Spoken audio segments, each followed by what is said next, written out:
Just after midnight on June 19, 2020, a private jet takes off from a small airport in Klagenfurt, Austria. It refuels once in Tallinn, Estonia, and touches down in Minsk, Belarus, in the first light of morning. The man on board is the chief operating officer of one of Germany's 30 most valuable public companies. 18 hours earlier, his company admitted that 1.9 billion euros, a quarter of its entire balance sheet, might not actually exist. He'd told colleagues he was flying to Manila to find the missing money and clear his name. There was even a paper trail, flight bookings, immigration stamps. Philippine investigators later concluded the whole trail was forged. He never went anywhere near Manila. And here's the part that still isn't the most interesting one. 5 years later, European prosecutors would name this same man, a payments executive, a fintech visionary, as the alleged handler of an active Russian spy cell operating inside Europe. This is the story of Wirecard, and at the end, I'm going to score it on the Hubris scale, because what makes this case special isn't the fraud. Fraud is common. What makes it special is who chose, year after year, not to catch it, with the phone sitting right there on the desk.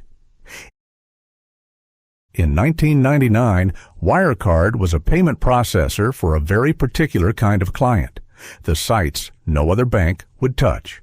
Online gambling, adult content, legal enough to exist, disreputable enough that no major bank wanted its name anywhere near the transaction. By 2002, the dot-com crash had pushed the company to the edge of collapse, one bad quarter from going under completely. Then an Austrian consultant with a Ph.D. in economics and a well-known fondness for black turtlenecks walked in, put his own money on the table, and took the CEO's chair. His name was Markus Braun, or as the press nicknamed him, Germany's Steve Jobs. Now, let's Steelman this for a second, give it the strongest possible version of events. Because the easy version of this story starts with, obviously, it was all fake. And that's not how anyone living through it in real time actually saw it. Under Braun, Wirecard didn't just survive the crash. It found the one gap traditional German banking didn't dare touch. Payments for merchants everyone else considered too risky, and turned that gap into a growth engine. By the mid-2000s, it was no longer a niche shop. It was expanding across Asia, buying up local payment processors, and positioning itself as Europe's answer to PayPal at the exact moment the world was moving its wallet onto a phone screen. And in September 2018, it pulled off something no company with Wirecard's history should have been able to do.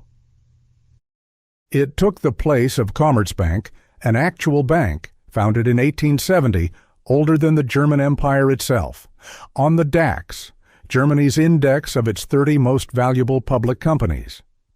When Braun took the CEO's chair in 2002, the stock traded for less than €2, penny stock territory. 16 years later, on September 6, 2018, that same stock closed above €195.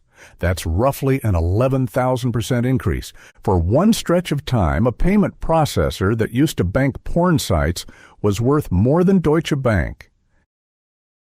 And then came the strangest endorsement of all.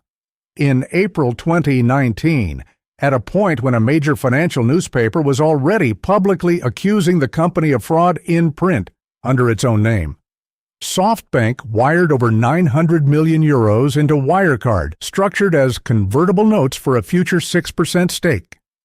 This wasn't some retail investor chasing a hot tip. This was Masayoshi Son's operation, the same money behind Uber and WeWork, attaching its name and its due diligence team to Wirecard at the exact moment the fire alarm was going off in London. To everyone watching from the outside, that read as one thing: a second opinion from people with more capital and more analysts than any of them. And that second opinion had looked at the books and signed off. That was the story. Here's the paperwork. The paperwork, it turned out, was mostly screenshots, and in at least one case, there wasn't even any real technology behind it. In 2017, Braun told investors that Wirecard was running its risk analysis on cutting-edge artificial intelligence. Former employees later described the actual process to reporters. What got dressed up as machine learning in a press release was really just staff manually cobbling together spreadsheets. We've seen this before, only the costume was different. That time, it wasn't a turtleneck promising AI, it was a barefoot founder promising to elevate the world's consciousness. Same move, different disguise. Call it founder fundamentalism. State the future confidently enough, and maybe the present catches up and makes you retroactively honest. Sometimes it does. This time, it didn't. Here's what almost nobody outside a small newsroom in London and one law office in Singapore knew in 2019. In the summer of 2014, a hedge fund manager sent Financial Times reporter Dan McCrum a message that read, more or less, "Hey Dan, interested in some German gangsters?" He was talking about a payments company most people had never even heard of, worth around 4 billion euros at the time. For years afterward, mostly what McCrum had was a hunch, a pattern of Asian acquisitions that looked designed to obscure more than they revealed. One dead end after another, and it cost him.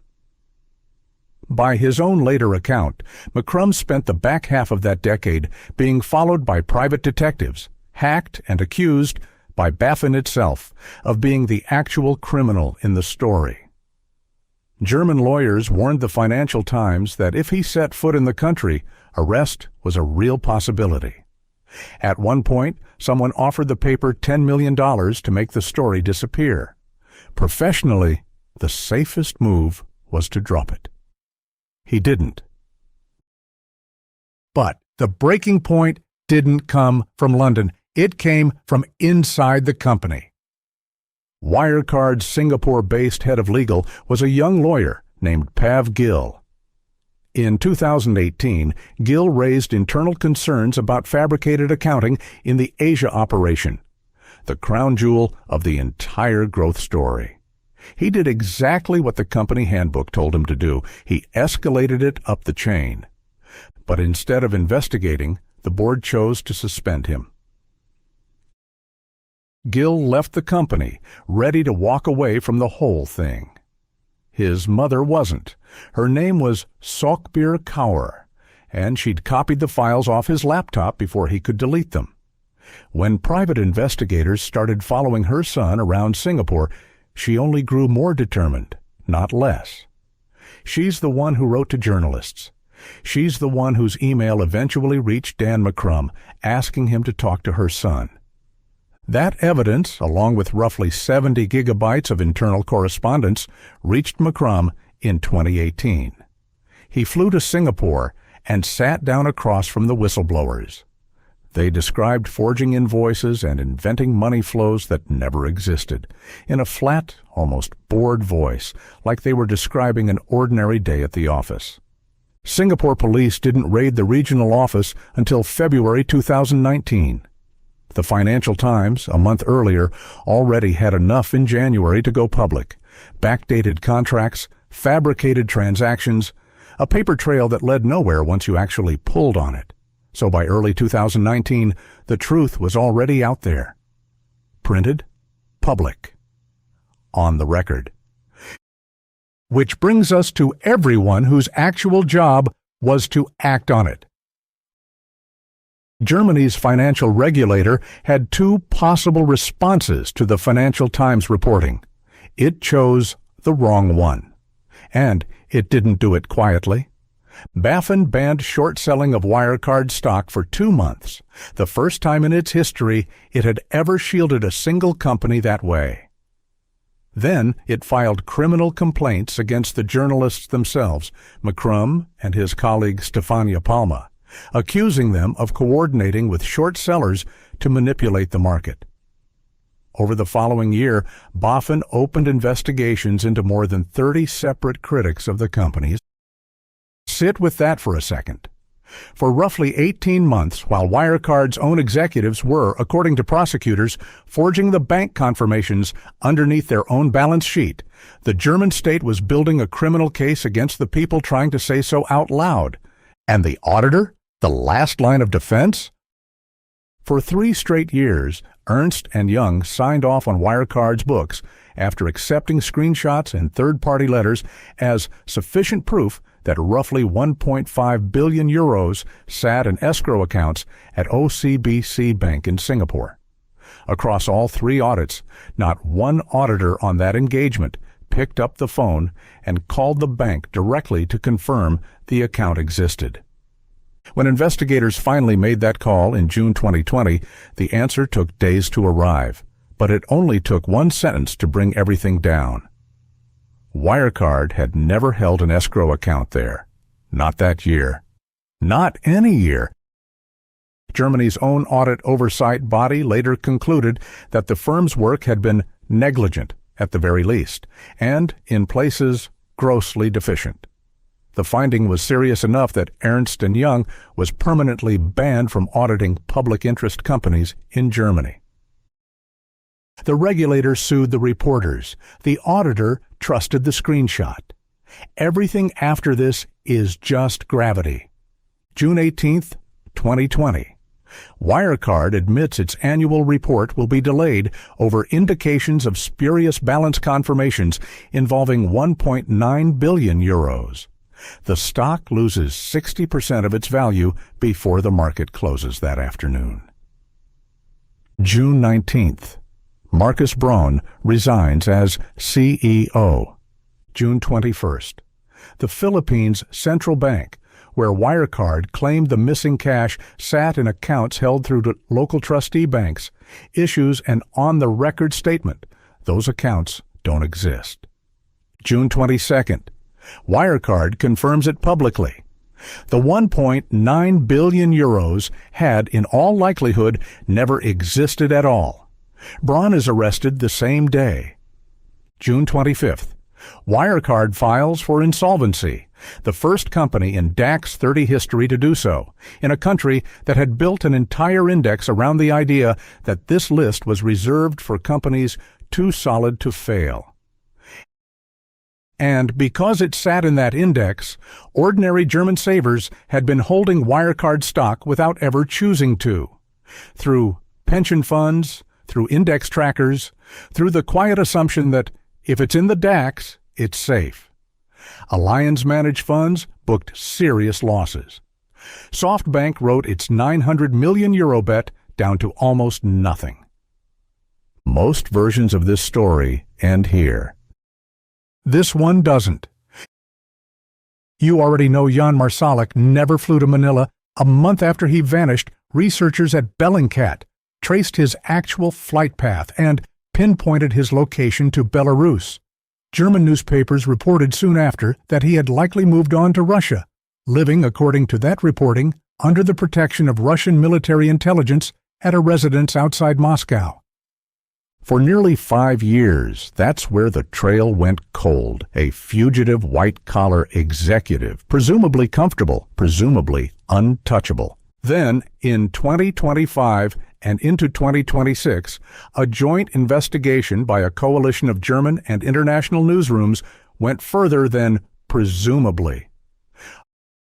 According to that reporting, Marsalek had been cultivated by Russian intelligence since at least 2010, a full decade before Wirecard collapsed while he was still running one of the DAX's most closely watched companies in broad daylight. He had reportedly obtained Russian citizenship under an entirely new identity, Alexander Nelidov, and in a European espionage trial that opened in March 2025, prosecutors named him directly as the alleged handler running an active spy cell inside Europe, tasked, according to the indictment, with sabotage and surveillance work on Russia's behalf. The accounting fraud, it turns out, wasn't the only disguise John Marsalek was wearing. There's a real argument it wasn't even his main one. Markus Braun, meanwhile, never got on a plane. He spent more than 4 years in custody in Munich, standing trial alongside 2 other former executives on charges that include gang fraud and falsifying financial statements for 3 consecutive years. Prosecutors have told the court he's likely facing more than a decade in prison. As of this recording, that verdict still hasn't come down. So on Braun, the honest word, is still accused.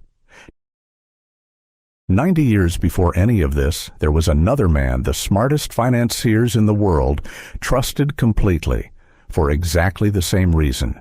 His name was Ivar Kreuger, and by the late 1920s, he personally controlled roughly 90% of the world's match production.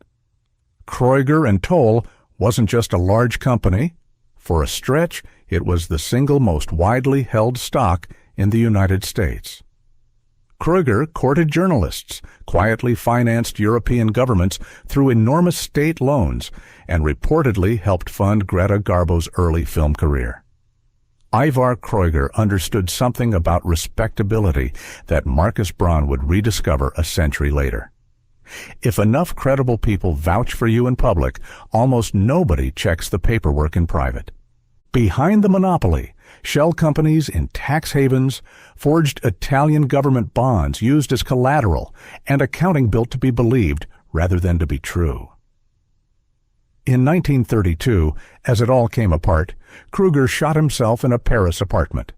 Investigators found that roughly $750 million of investor money had simply vanished. The scandal was big enough that the United States passed the Securities Acts of 1933 and 1934 in direct response, the first American laws requiring a public company's books to be checked by an auditor independent of the company itself. 90 years later, an auditor independent of the company accepted a screenshot instead of a phone call. And Wirecard quietly became Germany's own Kreuger and Toll. So here's the number that actually matters. And it's not the flashiest one.